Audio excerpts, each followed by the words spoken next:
തീർത്ഥാടന കേന്ദ്രങ്ങളിൽ പോയി കഴിഞ്ഞാൽ മിക്കവരുടെയും ശ്രദ്ധ പ്രസാദം വാങ്ങലും ചിത്രങ്ങൾ വാങ്ങലും പ്രതിമകൾ വാങ്ങലുമൊക്കെയാണ്.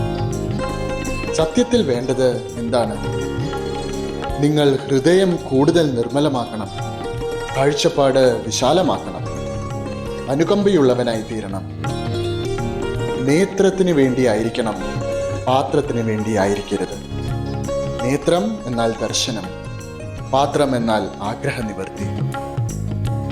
ഇനി നിങ്ങൾ തീർത്ഥയാത്ര ബദരിയിലേക്കോ മറ്റേതെങ്കിലും ക്ഷേത്രങ്ങളിലേക്കോ പോയില്ല എന്നിരിക്കട്ടെ, സാരമില്ല.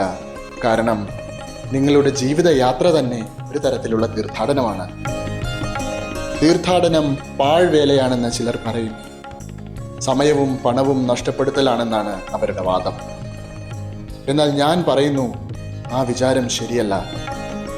ഭക്തി ഒരു ദൗർബല്യമല്ല, മറിച്ച് ശക്തിയുടെയും അറിവിൻ്റെയും ലയനമാണ്.